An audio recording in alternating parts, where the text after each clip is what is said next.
जय श्री गणेश दोस्तों। हमारी आज की कहानी है जलील। अब शुरू करते हैं कहानी। मैंने जब कोई गलती की ही नहीं तो मैं क्यों माफी मांगू समर। तुम्हारे माता पिता के ईगो को संतुष्ट करने का सारा ठेका मैंने नहीं ले रखा। थोड़ा झुक जाओगी तो कोई कमर में मोच नहीं आ जाएगी तुम्हारे। तुम भी बस अपनी नाक ऊंची रखना चाहती हो। बड़े बुजुर्ग हैं, अगर तुम्हारी माफी मांगने से संतुष्ट हो जाते हैं तो हर्ज क्या है। ऐसी कैसी संतुष्टि जो अपने ही घर की बहू को सबके सामने जलील करके मिलती है। पहले तो सिर्फ गलती करते थे और मुझे ही कसूरवार ठहराते थे, पर तब मैं उनके ताने चुपचाप सुन लेती थी। लेकिन अब चोरी का इल्जाम भी, और तुम कह रहे हो कि जो कसूर मैंने किया ही नहीं उसके लिए माफी मांगू। जब मैंने चोरी की ही नहीं तो मैं क्यों माफी मांगू। मैं माफी नहीं मांगूंगी। तो यह तुम्हारा आखिरी फैसला है? हाँ, यही मेरा आखिरी फैसला है। तो ठीक है, अब जो होगा तुम अकेले ही भुगतो उसे। कहकर समर गुस्से में जोर से दरवाजा पटकता हुआ कमरे के बाहर निकल गया। रिंकी ने उसे रोकने की कोशिश भी नहीं की। पता है कि बाहर जाकर उसके माता पिता को फोन लगाया जाएगा, पर अब वह भी तैयार थी। रिंकी की समर से शादी हुए 3 महीने ही हुए हैं। ससुराल में समर और रिंकी के अलावा सास ससुर, देवर विकास और ननद पारुल है। लेकिन इन 3 महीनों में सासू माँ ने रिंकी की नाक में दम करके रख दिया। बात कुछ भी नहीं है, वही छोटे मोटे किस्से हैं, जहाँ ससुराल शास्त्र के अनुसार हमेशा गलती बहू नामक प्राणी की ही होती है। अब सासू माँ गैस पर खुद ही दूध रखकर भूल जाती है, लेकिन जब दूध उफन जाता है तो उसके लिए बहू को ही गलत ठहराया जाता है। अब भला बहू को कमरे में कैसे पता चले कि सासू माँ रसोई में दूध रखकर छोड़ चुकी हैं। पूरे परिवार को सारे काम हॉल में ही करने हैं। अब हॉल बिखरेगा नहीं तो और क्या होगा। फिर जब कोई मेहमान अचानक से आ जाए तो बहू को ही 10 ताने सुनाए जाते हैं कि इसे साफ सफाई का बिल्कुल भी चाव ही नहीं है। पूरा घर बिखरा रहता है। 2-3 बार रिंकी ने समर से कहा भी, लेकिन समर यही समझाता कि माँ को भूलने की आदत है, ध्यान मत दिया करो। लेकिन आज सासू माँ की आदत है, वो कोई भी सामान रखकर भूल जाती है और उसके बाद घर में हंगामा कर देती है। पहले तक तो यही बोलती थी कि पता नहीं मेरा सामान कहाँ कहाँ रख देते हो, लेकिन आज 100 रुपये की क्या औकात, अपनी ही बहू पर चोरी का इल्जाम लगा दिया। और ससुर जी ने भी इस चीज में अपनी पत्नी को समझाने की जगह उनका साथ दिया। हुआ यूं कि आज मौसी सास घर पर आई थी, उनके साथ उनकी बहू भी थी।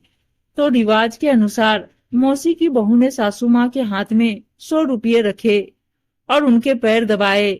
उसके बाद सब लोग बातचीत करने बैठ गए। 2-3 घंटे रुककर मौसी अपनी बहू के साथ रवाना हो गई। शाम को बाहर चाट वाला आया तो पारू ने सासू माँ से पैसे मांगे। आलस के मारे सासू माँ अपने कमरे तक नहीं गई और वहीं वो 100 रुपये का नोट ढूंढने लगी जो मौसी सास की बहू देकर गई थी।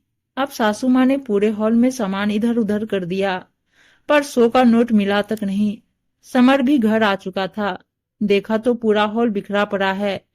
क्या हुआ माँ, क्या ढूंढ रही हो? अरे तेरी मौसी आई थी तो उनकी बहू ने मुझे 100 रुपये का नोट दिया था, पता नहीं कहाँ गया। तभी ससुर जी ने कहा, अरे शाम को तो रिंकी ने यहाँ झाड़ू भी लगा दी, अब हॉल में कहाँ 100 का नोट होगा। अब सासू माँ के शक की सुई सीधे रिंकी की तरफ। ऐसे में काम करती हुई रिंकी को बाहर बुलाया गया। क्या हुआ माँ जी, मेरा 100 का नोट कहाँ है? जी कौन सा 100 का नोट? वही जो तूने चुराया है। सुनकर रिंकी सकते में आ गई। मैंने कौन सा नोट चुराया है और भला मैं ऐसा क्यों करने लगी? आज तक इस घर में कोई चीज इधर से उधर नहीं हुई। तेरे आने के बाद ही नोट गुमा है, तो इसका मतलब हम क्या समझेंगे? और वैसे भी शाम को हॉल की सफाई तूने ही की थी। ये क्या कह रही हैं आप? भला 100 रुपये की नोट की औकात क्या है जिसे मैं चुराने लगी? जिसकी नीयत खराब होती है वह कुछ भी कर सकता है।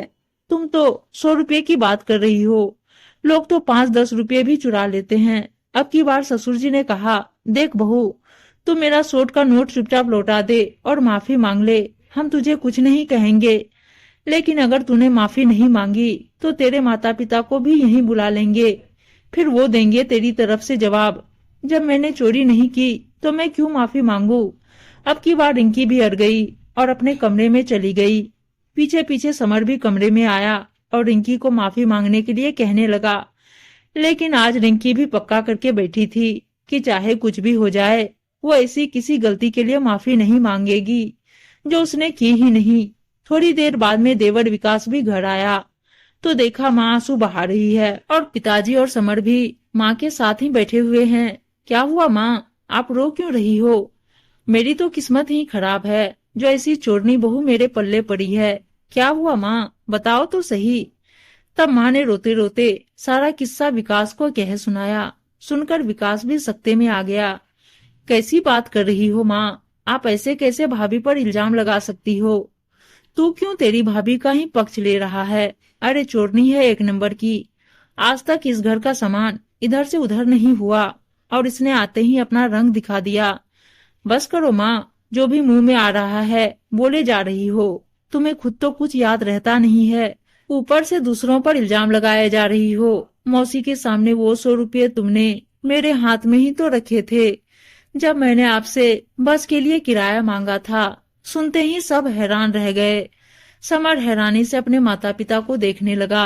अब बेटे से किस तरह नजरें मिलाए, तो सासू माँ अपने मगरमच्छी आंसुओं को लेकर अपनी नजरें नीची कर चुपचाप अपने कमरे में चली गई। पीछे पीछे ससुर जी भी चलते बने, लेकिन दोनों में से किसी एक बंदे से भी ऐसा नहीं हुआ कि उठ करके रिंकी से माफी तो मांग ले। समर उठकर रिंकी के पास कमरे में गया और उसने अपने किए पर शर्मिंदा होते हुए रिंकी से माफी मांग ली। हाँ, इस वाक्य के बाद इतना तो है कि अब समर एकदम से अपनी माँ की बात पर विश्वास नहीं करता।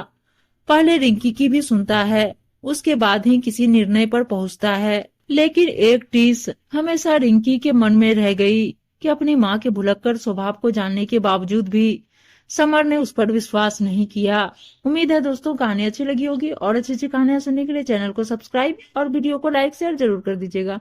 धन्यवाद दोस्तों।